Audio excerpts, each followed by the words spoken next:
할렐루야. 사랑하는 대강의 가족 여러분, 오늘 하루도 하나님의 말씀과 동행하는 삶이 되길 소망합니다. 오늘 함께 나눌 하나님의 말씀은 여호수아 18장 1절에서 6절 말씀입니다. 이스라엘 자손의 온 회중이 실로에 모여서 거기에 회막을 세웠으며 그 땅은 그들 앞에서 돌아와 정복되었더라. 그러나 이스라엘 자손 중에 그 기업의 분배를 받지 못한 자가 아직도 7지파라.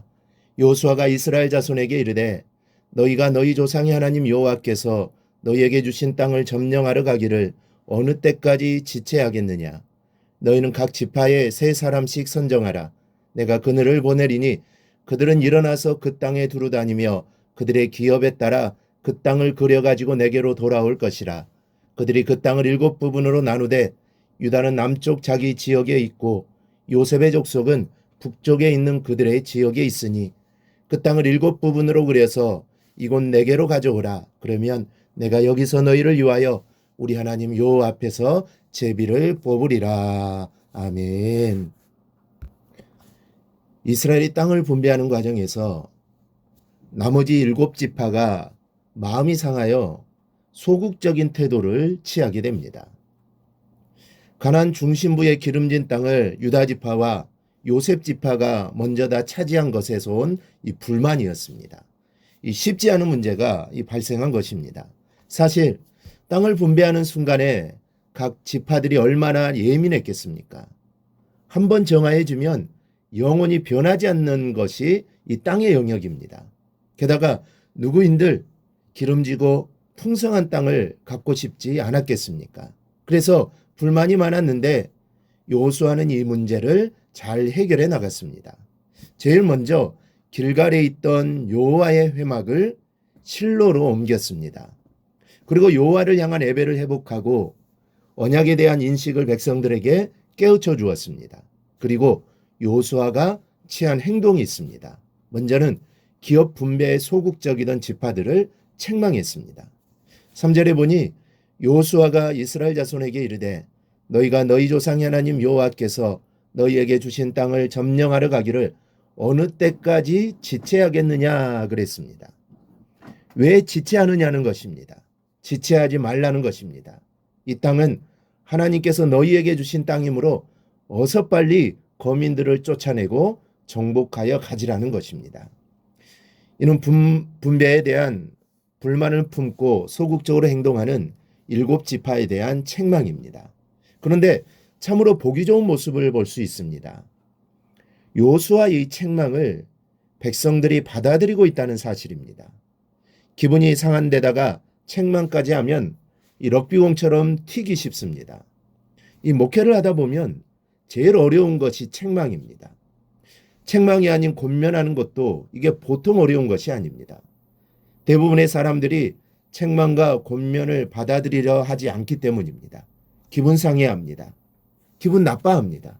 그런데 지금 이스라엘 백성들은 여호수아의 책망을 받고 그들은 깨닫고 있습니다. 여호수아의 명령에 순종하는 백성의 모습을 봅니다.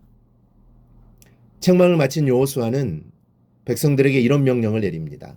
너희는 각 지파에 3사람씩 선정하라.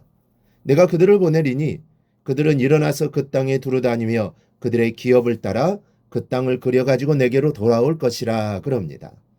매지파에서 3명씩 선정하여 땅을 두루다니며 분할해야 할 땅의 지도를 그려가지고 오라는 명령입니다. 여호수아의 이 명령에 백성들이 순종합니다. 9절에 보니 그 사람들이 가서 그 땅으로 두루다니며 성읍들을 따라서 7부분으로 책에 그려서 실로 진영에 돌아와 여호수아에게 나오니 분배할 땅의 지도를 그리고 이것을 7부분으로 나누어 여호수아에게 가지고 왔습니다. 참으로 귀한 순종입니다. 사실 유다 지파와 요셉 지파가 차지한 땅이 제일 좋았습니다.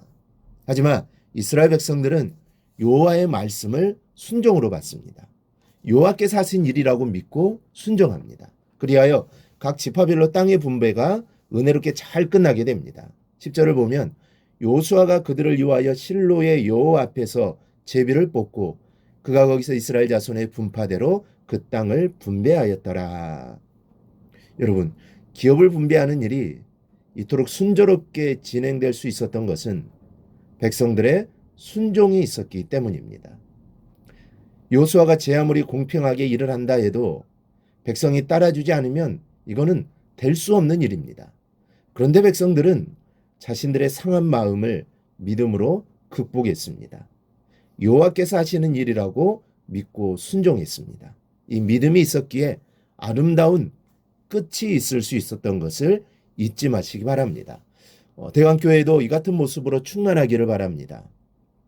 내 마음이 상하는 일이 있어도 믿음으로 극복하고 하나님의 일을 먼저 생각하고 교회와 덕과 유익을 생각하는 여러분이 되시기를 바랍니다. 그리하여 나를 통해 주의 전이 든든히 세워져 나갈 수 있기를 주님의 이름으로 간절히 축원합니다.